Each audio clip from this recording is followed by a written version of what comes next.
ऐसा चैप्टर शुरू करेंगे जिसमें नेचर में हम लोग बहुत सारी चीज़ें देखते हैं।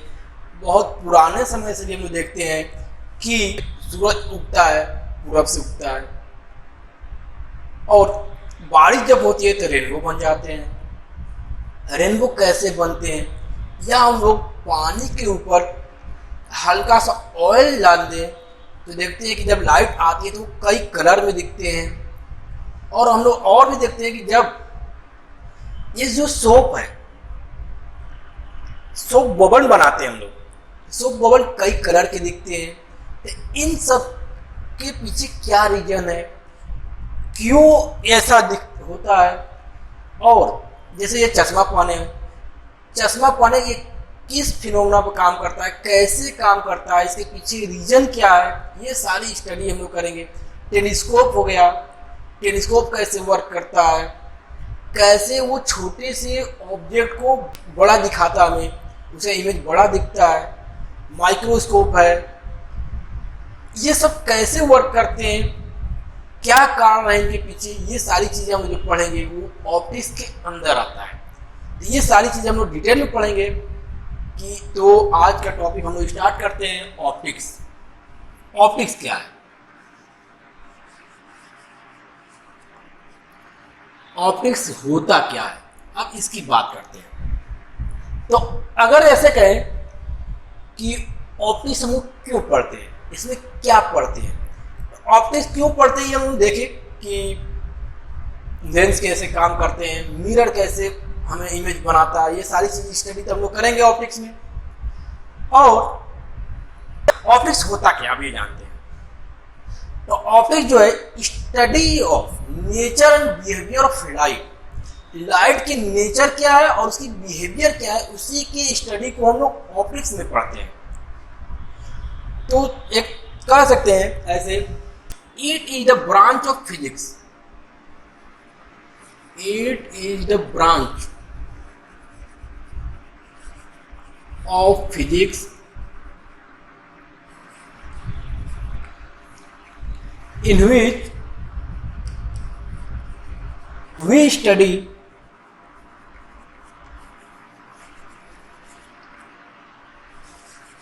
about the nature and behavior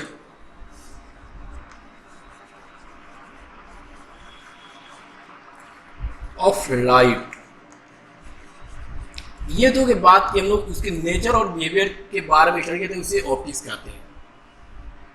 तब कैसे करते हैं? तो आप लोग कई बार सुने भी होंगे कि लाइट का नेचर क्या है। बहुत पुराने समय से ही ये चलते आ रहा है, ताकि लाइट है ये इसका नेचर क्या है, वेव है, पार्टिकल है। तो बहुत सारे इसमें थ्योरी है जो आगे चल के हम वेव थ्योरी में पढ़ेंगे। यहां पे हमें केवल ये पढ़ना है कि वेव। ऑप्टिक्स जो है इसको दो पार्ट में हम लोग पढ़ते हैं, रे ऑप्टिक्स, जिसको हम लोग ज्योमेट्रिकल ऑप्टिक्स भी कहते हैं, और सेकेंड जो है फिजिकल ऑप्टिक्स। ये हो गया। अब रे ऑप्टिक्स या ज्योमेट्रिकल ऑप्टिक्स क्या है? ज्योमेट्रिकल ऑप्टिक्स को अलग पढ़ते हैं, वेव ऑप्टिक्स, फिजिकल ऑप्टिक्स को अलग पढ़ते हैं। ज्योमेट्रिकल ऑप्टिक्स में हम क्या पढ़ते हैं? ये जो है लाइट का बिहेवियर बताता है। जो लाइट का बिहेवियर है वो ज्योमेट्रिकल ऑप्टिक्स में पढ़ेंगे। जैसे लाइट स्ट्रेट लाइन में चलता है, स्ट्रेट लाइन में चलता है, इसीलिए हमें शैडो बनता है, ये हम लोग पढ़ेंगे। यहां पर हम पढ़ेंगे तो उसकी नेचर, मतलब लाइट स्ट्रेट लाइन में प्रोपगेट करता है, उसका बिहेवियर क्या है, मतलब लाइट क्या करता है, क्या करने से क्या हो जाएगा, ये भी हम लोग पढ़ेंगे। जिसे अब कहें, इसको आसान भाषा में समझिए कि मान लीजिए एक इंजीनियर है। इंजीनियर है तो इंजीनियर एक बहुत अच्छा मंदिर बनाता है या कोई अच्छा बिल्डिंग बनाता है, इस टाइप का बिल्डिंग बनाता है। ये सारी स्टडी उसकी बिहेवियर बताता है, वो कैसा उसका वर्क कर सकता है, किस टाइप की बिल्डिंग बनाता है, ये सब उसका बिहेवियर है। तो लाइट का बिहेवियर यही बताएगा कि लाइट स्ट्रेट लाइन में चलता है। वो सब हम लोग पढ़ेंगे, स्ट्रेट लाइन का एप्लीकेशन जो पढ़ेंगे, प्रोग्रेशन ऑफ स्ट्रेट लाइन का एप्लीकेशन जो है ज्योमेट्रिकल ऑप्टिक्स में पढ़ेंगे। फिर आता है फिजिकल ऑप्टिक्स। फिजिकल ऑप्टिक्स उसका नेचर बताता है, तो लाइट का नेचर क्या है। तो अगर ऐसे कहें कि इंजीनियर तो है, उसका घर कहाँ है, उसके माता पिता कौन है, ये सब पढ़ेंगे, उसका ओरिजिन। तो वो ओरिजिन हमें फिजिकल ऑप्टिक्स के अंदर आएगा। तो लाइट का ओरिजिन के बारे में पढ़ें कि लाइट का नेचर क्या है, तो वो फिजिकल ऑप्टिक्स में पढ़ते हैं। अब इसको हम लोग दो पार्ट में पढ़ लेते हैं। यहां से भी दो पार्ट आता है ऐसे, वेव ऑप्टिक्स और क्वांटम ऑप्टिक्स।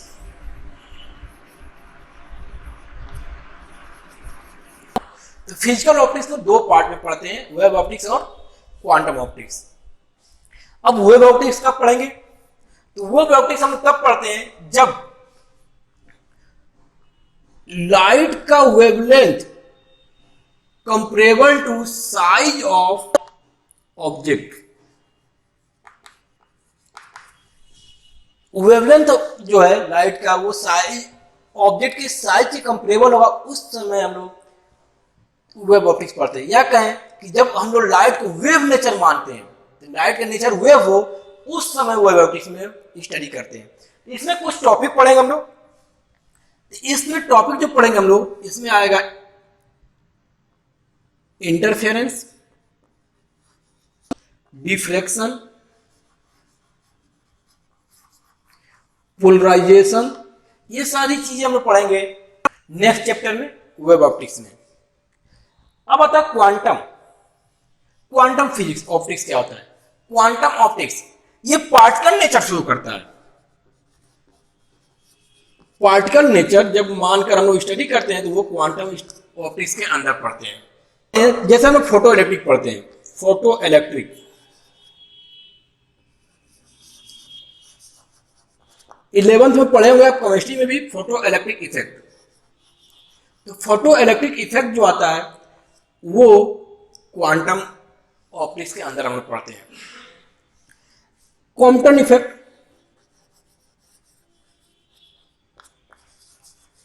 कॉम्पटन इफेक्ट जो पढ़ते हैं, ये हमारे कोर्स में इसलिए कॉम्पटन इफेक्ट, ये जब हम लोग पढ़ते हैं पार्टिकल नेचर शो करता है। जैसे इसमें बहुत सारी चीज आती है कि एटम में इलेक्ट्रॉन एक एनर्जी लेवल से दूसरे एनर्जी लेवल तक कैसे पहुंचता है, ये सारी चीजें हम लोग जो पढ़ते हैं। कैसे एनर्जी को एब्जॉर्ब करता है, कैसे रेडिएट करता है, वो सारी चीजें पार्टिकल नेचर को में हम लोग पढ़ लेंगे। लेकिन हमारे कोर्स में ये नहीं है, अभी केवल फोटो इलेक्ट्रिक इफेक्ट हमें पढ़ना है। ये इसका डिटेल डिस्क्रिप्शन हमें हायर स्टडी में पढ़ने होते हैं, ये हमारे कोर्स में है। हमारे कोर्स में ज्योमेट्रिकल ऑप्टिक्स और वेव ऑप्टिक्स पढ़ना है, इसी को हम लोग स्टडी करेंगे। अगले 15-20 लेक्चर होंगे जिसमें हम लोग स्टडी करेंगे पूरी चीजें डिस्क्राइब करके। तो ये हो गया ऑप्टिक्स, क्या होता है ऑप्टिक्स। तो हम लोग देखें कि ऑप्टिक्स का डिफिनेशन ये है, study of nature and behaviour of light. हम लोग स्टडी किसका कर रहे हैं, लाइट के बिहेवियर और नेचर की स्टडी कर रहे हैं। अब बात ये आती है कि लाइट क्या होती है, लाइट होता क्या है। तो हम लोग देखेंगे यहां से कि लाइट का कुछ इंट्रोडक्शन पढ़ेंगे, लाइट क्या होता है, उसका सोर्सेज क्या है, उसकी प्रॉपर्टीज क्या है, ये सारी स्टडी करेंगे। इंट्रोडक्शन पार्ट हो गया। तो कुछ हम लोग कैसे पढ़ेंगे आगे चल के इसमें, तो पहला जो पार्ट आता है इंट्रोडक्शन।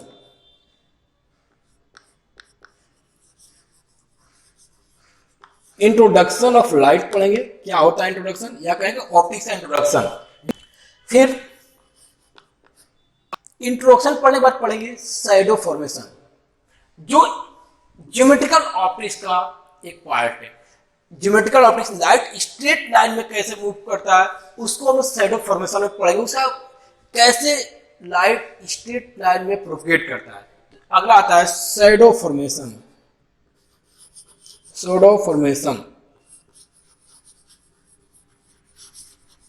फिर आगे जब फ्लो में चलेंगे तो उस समय पढ़ेंगे हम लोग कि reflection.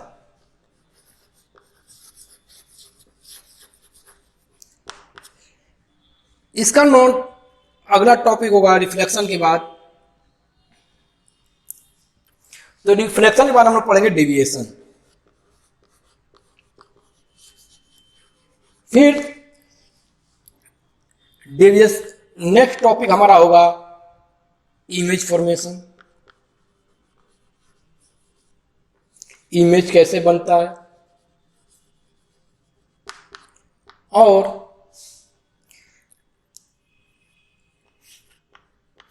Next topic of field of view.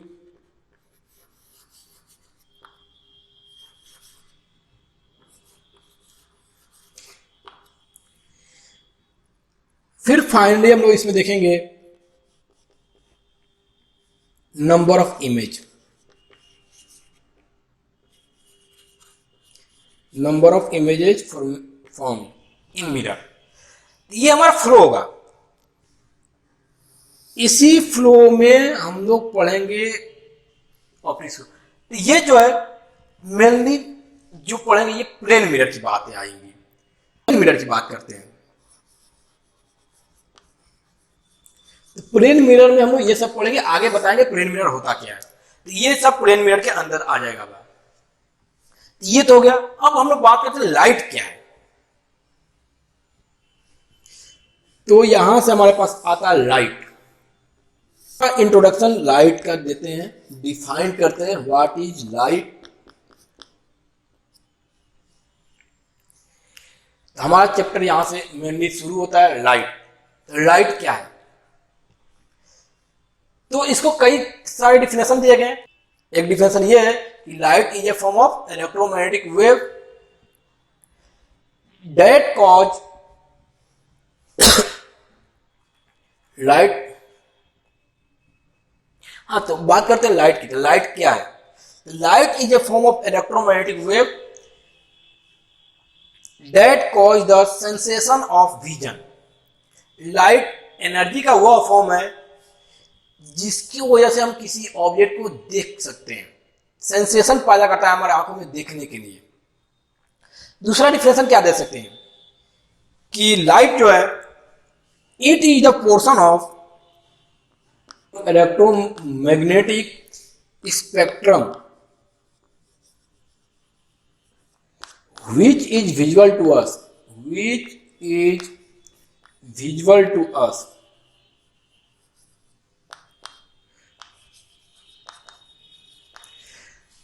Electromagnetic spectrum का वह पोर्शन जो हमें विजुअल होता है उसको भी लाइट कहते हैं। तो इसमें हम देखेंगे विजुअल कौन से पोर्शन है, तो वो थोड़ा सा प्रॉपर्टी के अंदर पढ़ेंगे। ये लाइट का डिफिनेशन हो गया। अब हमारे पास प्रॉपर्टी आता है, तो इसकी प्रॉपर्टीज क्या है। एक कविता याद आया लाइट पे ही। ये सुबह होती है, सूरज निकलता है, तो इसमें कविता में याद आ रहा है ये। सूरज की पहली किरण जब सुबह सुबह निकलती है, सूरज की पहली किरण जब सुबह सुबह निकलती है, संग संग ही यारा सुबह शाम यूं ही ढलती है। संग संग ही यारा सुबह शाम यूं ही ढलती है। चिड़ियों का चहचहाना, फूलों का वो मुस्कुराना। चिड़ियों का चहचहाना, वो फूलों का वो मुस्कुराना। बैठता जब पास तेरे फिर राहत मिल जाती है। आगे कविता और भी है, कंटिन्यू रखेंगे कविता भी साथ साथ। तो हम लोग प्रॉपर्टी की बात करते हैं, प्रॉपर्टी ऑफ लाइट। लाइट की प्रॉपर्टी क्या है? तो जब लाइट सन से अर्थ तक आ रहा है तो उसके पास कुछ स्पीड होगा। तो कितनी स्पीड होती है? तो वही पहली प्रॉपर्टी है कि लाइट की जो स्पीड होती है, speed of light in vacuum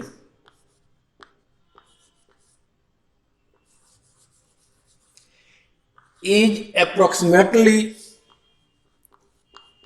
3 × 10⁸ metre per second. Light की स्पीड जो है वैक्यूम में अप्रोक्सीमेटली 3 × 10⁸ मीटर/सेकंड। ये एग्जैक्ट वैल्यू नहीं है, 2.99 करके कुछ इसकी वैल्यू है। हमें जहां भी यूज करना हुआ 3 × 10⁸ हम लोग यूज कर लेंगे। फर्स्ट प्रॉपर्टी हो गया। इससे सेकेंड प्रॉपर्टी क्या है? सेकेंड प्रॉपर्टी ये है कि लाइट जो है consist of electric and magnetic field, या कहें कि इलेक्ट्रोमैग्नेटिक वेव है। जब लाइट जो है इलेक्ट्रोमैग्नेटिक वेव है तो ये इलेक्ट्रिक और मैग्नेटिक फील्ड से कंसिस्ट होता है। दूसरा प्रॉपर्टी आ गया, it consist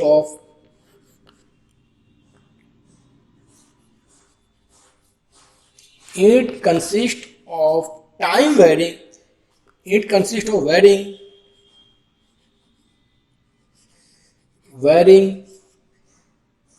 electric and magnetic field.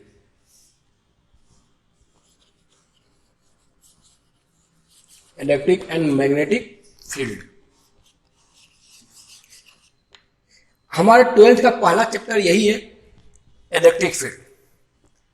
और फिर से आ गया ये तो 4th चैप्टर में हमें मैग्नेटिक फील्ड भी पढ़ना है, तो वहां हम लोग डिटेल में पढ़ेंगे इलेक्ट्रिक फील्ड क्या होता है, मैग्नेटिक फील्ड क्या होता है। जब वो चेंज होते हैं टाइम और पोजीशन के साथ, हमें इलेक्ट्रोमैग्नेटिक वेव स्टडी करते हैं। अगली प्रॉपर्टी जो है हमारे पास, थर्ड प्रॉपर्टी, लाइट जो है अपने साथ एनर्जी और मोमेंटम कैरी करता है। It carry energy and momentum, it carry energy and momentum.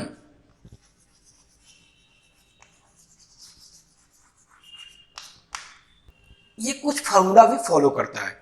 कौन सा फार्मूला फॉलो करेगा? वो फार्मूला जो है 4th पॉइंट हमारा यही आएगा, follow formula lambda F = C। इस फार्मूले को लाइट जो है फॉलो करता है, जहां पे लैम्डा वेवलेंथ होती है,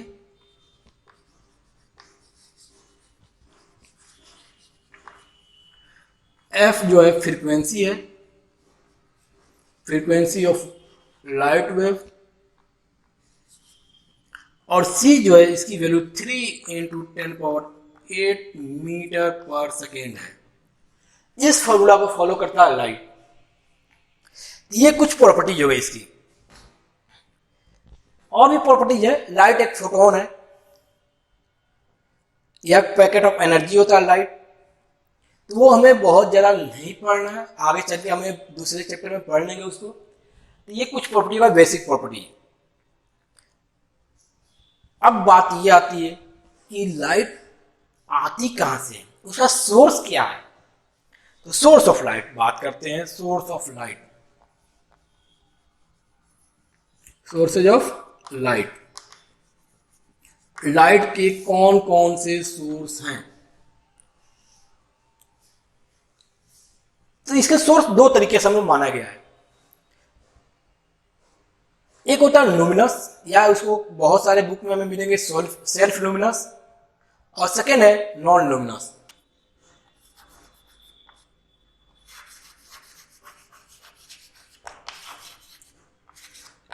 इसका डिफिनेशन हम लोग छोटी क्लास में पढ़ के आते हैं कि सोर्स दो तरह के होते हैं, luminous and non luminous. Definition नहीं पढ़े, कौन सुन लेते हैं इसका। सेल्फ लुमिनस क्या होता है? जो खुद एनर्जी रेडिएट करता हो या लाइट को इमिट करता हो, या कहें कि जिसके पास अपना खुद का लाइट हो, उसे हम लोग क्या कहते हैं? सेल्फ लुमिनस कहते हैं। जैसे सन हो गया, एग्जाम्पल में सन हो गया। सन लाइट को खुद इमिट करता है, वो सेल्फ लुमिनस हो गया। ट्यूबलाइट हो गया, बल्ब हो गया, कैंडल हो गया, ये सब क्या है? स्टार हो गया, ये सब सेल्फ लुमिनस ऑब्जेक्ट है। सेकंड है नॉन लुमिनस। नॉन लुमिनस क्या है? जिनके पास अपनी खुद की लाइट नहीं होती है, उन्हें नॉन लुमिनस बोलते हैं। जैसे बुक हो गया, टेबल हो गया, मून हो गया, ये सब नॉन लुमिनस है। अब बात यह आती है कि मून को तो लाइट दिखाई देती है, तो मून का अपना खुद की लाइट नहीं होती, वो सन की लाइट की वजह से चमकता है। वो कैसे चमकता है तो आगे चल के हम लोग रिफ्लेक्शन पढ़ेंगे। थोड़ा सा ये देखें, मानते ये सन है, सन तो सेल्फ ल्यूमिनस ऑब्जेक्ट है, सोर्स ऑफ लाइट है। अगर यहां से लाइट ऐसे बुक पे पड़ी,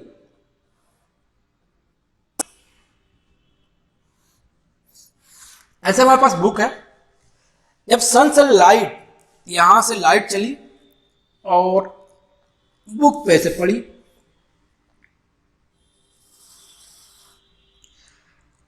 और बुक पे पढ़ने के बाद ये रिफ्लेक्ट होके हमारे आंखों में आ जाए। ये हमारे पास आंख है, ऐसे आई, जब यहां से ये हमारे आंखों पे ऐसे पड़ती है लाइट, हमें बुक दिखाई देता है, ये बुक हमें दिखाई देता है। अब हम जब बुक को देखते हैं तो क्या हमें यहां से आंखों से कौन बुक ही दिखाई देता है, सन हमें दिखाई देता है क्या? तो हम ये भूल जाते हैं कि लाइट कहां से आ रही है। हमें क्या दिखाई देगा, इसको हम भूल जाते हैं, हमें दिखाई देगा कि लाइट बुक से आ रही है, ये हमें दिखाई देता है। उसी तरह जब लाइट मून पे गिरती है और वहां से रिफ्लेक्ट होकर हमारे आंखों तक आती है तो हमें सन नहीं दिखाई देता, केवल मून दिखाई देता, वो अभी चमकते हुए। मून के पास अपनी खुद की लाइट नहीं होती है, हमें रिफ्लेक्शन की वजह से वो लाइट को रिफ्लेक्ट करके हमारे आंखों तक भेजता है, तो इसलिए उसे हम लोग नॉन लुमिनस ऑब्जेक्ट कहते हैं या सोर्स कहते हैं। बुक हो गया, मून हो गया, ये नॉन लुमिनस आ गया। अब इसके मीडियम क्या है? अगर लाइट सन से अर्थ तक आई, किस मीडियम में आई, तो लाइट का मीडियम क्या है ये हम लोग देखते हैं।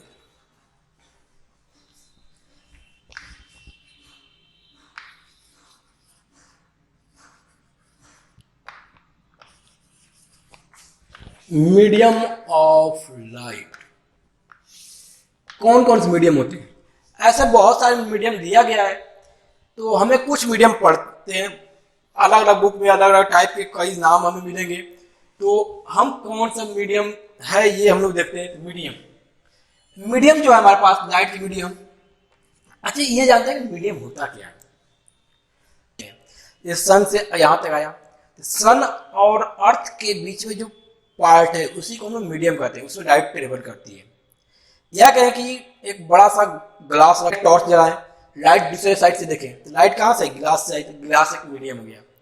तो कितने तरह के मीडियम होते हैं? तो इसको हम लोग देखते हैं कि मीडियम, होमोजेनियस मीडियम,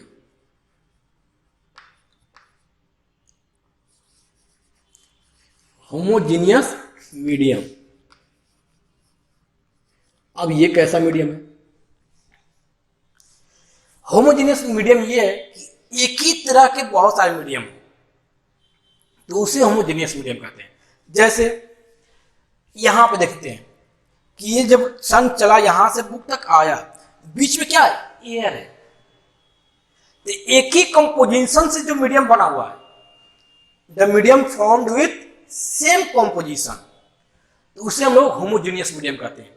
यहां से लेकर सन से लेकर बुक तक केवल ये एयर है, तो इस एयर में ये सेम ही कंपोजिशन है इसका, इसलिए इसको होमोजेनियस मीडियम कहते हैं।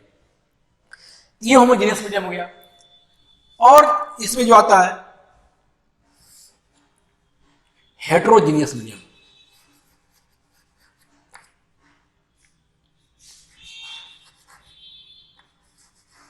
हेट्रोजीनियस मीडियम,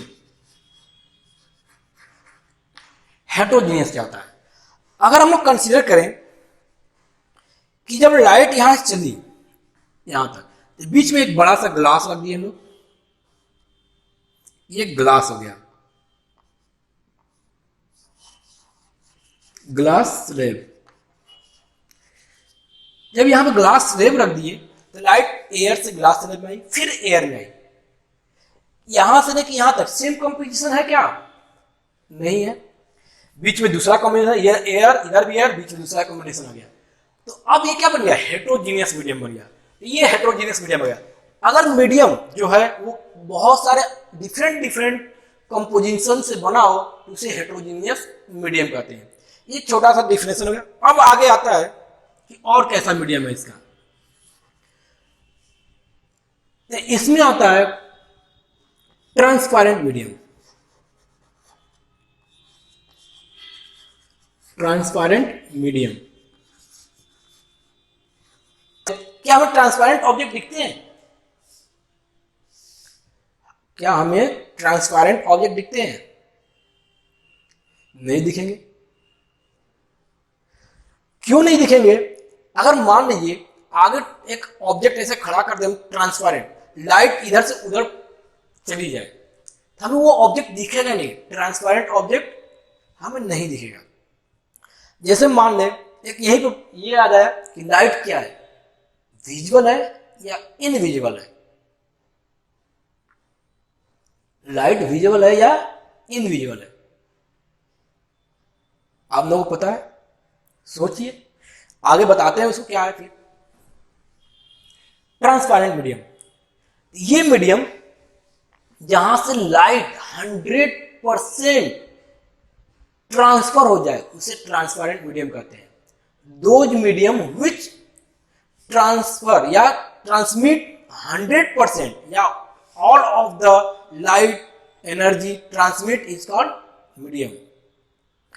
तो वह सारे ऑब्जेक्ट जो लाइट को कंप्लीटली ट्रांसफर करते हैं एक मीडियम से दूसरे मीडियम में, उसे ट्रांसपेरेंट मीडियम कहते हैं। मतलब 100% ट्रांसमिशन। अगला मीडियम आता है हमारे पास ट्रांसलूसेंट। ट्रांसलूसेंट क्या होते हैं?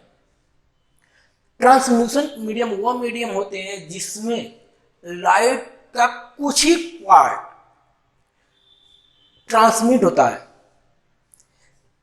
तो इसमें जो है 100% ट्रांसमिशन नहीं होता है, कुछ part. The medium those transmit some part of the light energy is called translucent medium. इसमें जो है some light is transmit.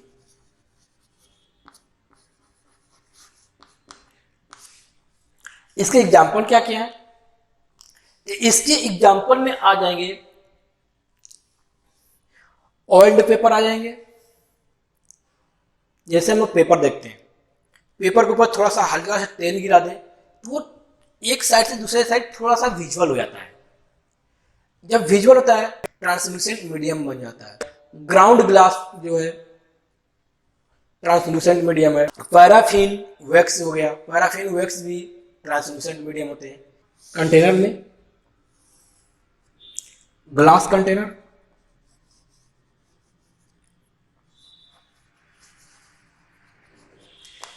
Glass container जब हम इधर से देखते हैं अपर से तो नीचे की तरफ दिखाई देता है। ग्लास ऐसा है, ट्रांसपेरेंट है, एक साइड से दूसरे साइड हमें दिखाई दे। अब इसमें थोड़ा सा पानी भर दें, पानी भर दें। जैसे हम लोग एक्वेरियम देखते हैं, जैसे मछली होती है, तो हम जब बाहर से देखते हैं तो पानी में मछली हमें दिखाई देती है, तो वो ट्रांसपेरेंट हो गया।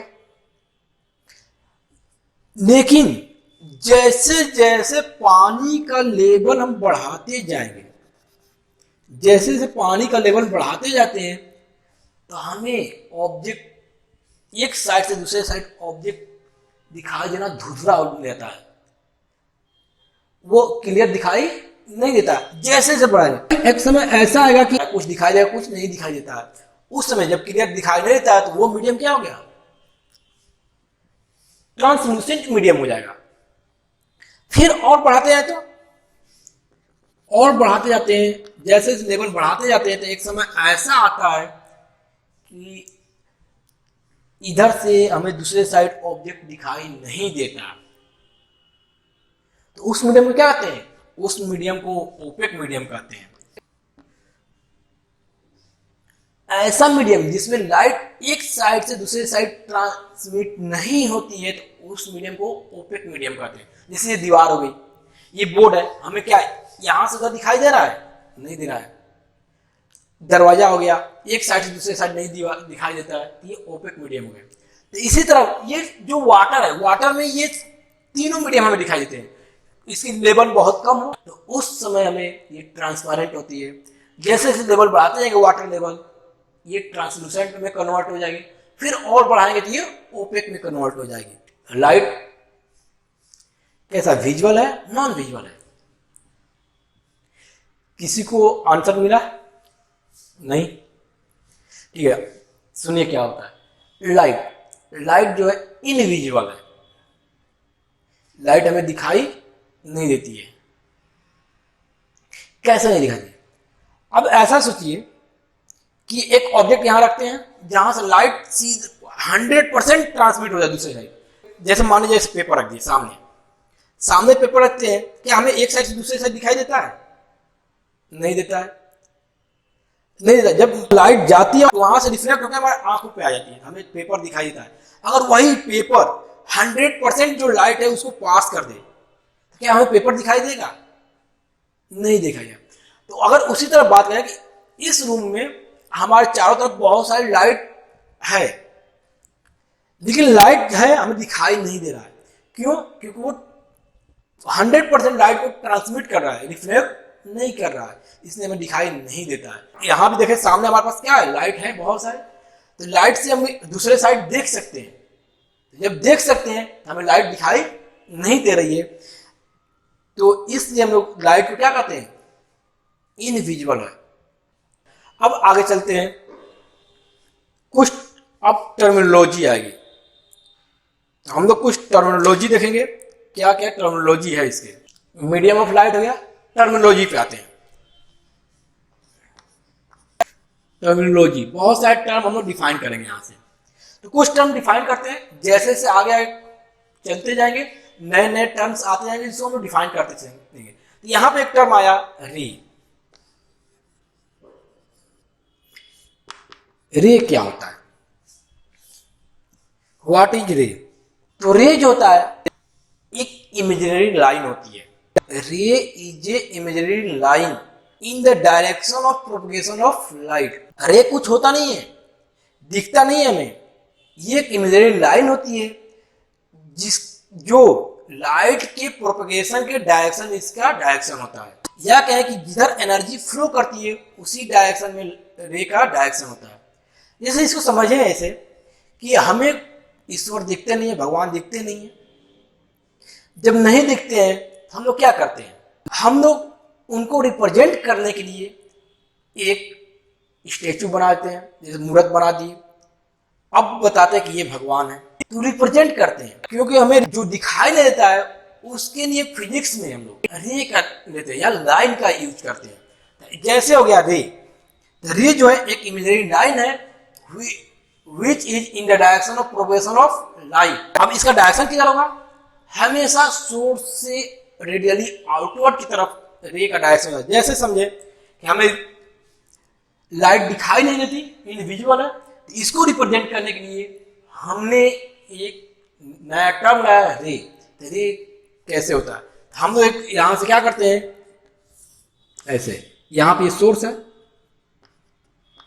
यहां पे ये सोर्स रख दिए, ये सोर्स हो गया हमारे पास। अब इस सोर्स से रेडियली आउटवर्ड निकल रही है जो, तो एक सिंगल लाइट को हम लोग रे कहते हैं। यही क्या रिप्रेजेंट करता है, रे। ये इनविजिबल लाइट है, लाइट के डायरेक्शन में इसका डायरेक्शन होता है, तो इसी को हम लोग रे कहते हैं। लाइट विजिबल नहीं है तो हमें लाइट को रिप्रेजेंट करने के लिए कोई तरीका चाहिए था, हमने रे नाम दे दिया। रे से इसको रिप्रेजेंट करते हैं, जिसका डायरेक्शन सोर्स से रेडियली आउटवर्ड हमेशा होता है। तो ये बात होगी रे की। अब एक और टर्म होता है, क्या जो एनर्जी आती है सन से वो क्या एक सिंगल एनर्जी आती है? नहीं, लाइट जो आती है फोटॉन्स होती है, वो पैकेट ऑफ एनर्जी। फोटोन क्या होता है, पैकेट ऑफ एनर्जी। क्या एक ही फोटोन आती है? ऐसा होता है क्या कि जब यहाँ पे सन है, यहाँ पे सन है, सन ने एक फोटोन यहाँ से निकाला, ये यहाँ से आ गया, तो यही चलती हुई आती है कंटिन्यूअसली? नहीं, जो सन से लाइट आती है वो नंबर ऑफ फोटोन्स निकलते हैं। एक फोटोन निकला, एक फोटोन यहां पे आया, इसके जस्ट पीछे एक और फोटोन होगा, उसके पीछे और एक फोटोन होगा। तो ऐसे बहुत सारे फोटोन ऐसे चलते जाते हैं। तो सोर्स जो है ऐसे बहुत सारे फोटोन इमिट करता है, जिसको हम लोग मिलाते हैं तो एक कंटिन्यूअस लाइन दिखती है, और इसी लाइन को हम रे बोलते हैं। जब सन से फोटोन निकलते हैं तो सन तो लगातार फोटोन क्या करता है, रिलीज करते रहता है, तो वो फोटोन चलते जाते हैं। ये कंटिन्यूअस प्रोसेस चलता है, जिसको हम लोग रिप्रेजेंट करते हैं, तो इसको रे कहते हैं। क्या हमें एक ही रे दिखाई देती है? नहीं, सन से तो बहुत सारी रे आती है। अगर सन से बहुत सारी रे आती है तो उसको क्या कहते हैं? तो एक नया और टर्म आता है बीम। बीम क्या होता है? बीम जो होता है कलेक्शन या बंडल ऑफ रे। एक साथ कई रे को हम लोग जब कनेक्ट करते हैं या उसका बंडल बनाते हैं तो उसको बीम कहते हैं। तो ये क्या होता है? Collection of beam. बीम जो है कलेक्शन ऑफ रे, रे का कलेक्शन होता है, या बंडल ऑफ रे को हम लोग बीम कहते हैं। अब यहाँ पे हम लोग बीम को भी अलग अलग तरीके से पढ़ते हैं। बीम जो है 3 टाइप से पढ़ेंगे। फर्स्ट हो गया इसमें पैरेलल बीम। हम लोग देखते हैं जब टॉर्च जलाते हैं, तो उस लाइट सीधा सामने जाती है ऐसे, या गाड़ी की जो हेडलाइट होती है उसमें लाइट कैसे आती है? पैरेलल आती है ऐसे। तो बीम पूरा क्या करती है? बीम जो निकलती है उसी को हम लोग पैरेलल बीम कहते हैं।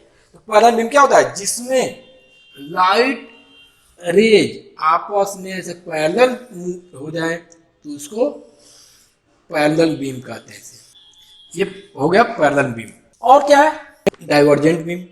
डाइवर्जेंट बीम कैसे होते हैं? जब लाइट रे किसी पॉइंट सोर्स से निकलती है तो वो क्या होती है? हर एक डायरेक्शन में से डाइवर्ज होती है। जब डाइवर्ज होती है तो उसे कहते हैं डाइवर्जेंट बीम। जैसे यहाँ पे एक पॉइंट सोर्स है, इस पॉइंट सोर्स से जो लाइट निकलेगी इधर भी निकलेगी, ऐसे हर एक डायरेक्शन में निकलेगी। प्रत्येक डायरेक्शन में जब ऐसे निकलेगी तो ये डाइवर्जेंट बीम हो गया। अगला कन्वर्जेंट बीम। कन्वर्जेंट बीम, अब ये क्या होता है? जब लाइट कहीं से आए और एक ही पॉइंट पे कन्वर्ज हो जाए, इकट्ठी हो, तो उस समय कन्वर्जेंट बीम कहते हैं। तो ये कैसे होता है कि अगर लाइट मान लेते हैं यहां से आया, ऐसे आया, और यहीं पे आके क्या हो गई? कन्वर्ज हो गई, किसी पॉइंट पे आके कन्वर्ज होते हुए दिखती है, तो उसे कन्वर्जेंट बीम कहते हैं। तो ये हो गया हमारा कन्वर्जेंट बीम। तो ये हो गया हमारे पास कुछ टर्म रे और बीम। अब इसके आगे हम लोग देखेंगे शैडो फॉर्मेशन। तो शैडो फॉर्मेशन हमारे पास अगला टॉपिक है, शैडो फॉर्मेशन। आप लोग यहां तक क्लियर है? ये कुछ टर्म्स हो गए, बेसिक जानकारी हो गई। शैडो फॉर्मेशन बहुत ही कंसेप्चुअल है, तो उसको हम लोग नेक्स्ट लेक्चर में देखेंगे। अब ये जो हमारे पास कुछ टर्म याद रखिएगा, रे, बीम, ये सब यूज होंगे। कुछ पूछना है, कंप्लीट करते हैं कविता को। सूरज की पहली किरण जब सुबह सुबह निकलती है, संग संग ही यारा सुबह शाम यूं ही ढलती है। चिड़ियों का चहचहाना, फूलों का वो मुस्कुराना, बैठता जब पास तेरे फिर राहत मिल जाती है। ये तो हम सुन चुके थे। आगे, दिन किनारे से निकलकर प्रेम की नाव चलती है, सातों जन्म साथ रहने की दुआ निकलती है। हमारी प्रेम कहानी जब आपको सताती है, हमारी प्रेम कहानी जब आपको सताती है, बैठता जब पास तेरे फिर राहत मिल जाती है। आगे क्या? बहता हुआ जल है, बहता हुआ जल है, वादी भी याद सजोती है। बहता हुआ जल है, वादी भी याद सजोती है। टूटी माला प्रेम की, टूटी माला प्रेम की देव संग पिरोती है। टूटी माला प्रेम की देव संग पिरोती है। तेरा चेहरा मेरी नजरों से नहीं हटता है, तेरा चेहरा मेरी नजरों से नहीं हटता है। बैठता जब पास तेरे फिर राहत मिल जाती है। एक और सुन सकते हैं। चाहत है या दिल लगी यूं ही मन भरमाया है, चाहत है या दिल लगी यूं ही मन भरमाया है। याद करोगे तुम भी, याद करोगे तुम भी कभी किसने फिजिक्स पढ़ाया है। तो अगले लेक्चर में फिर मिलते हैं।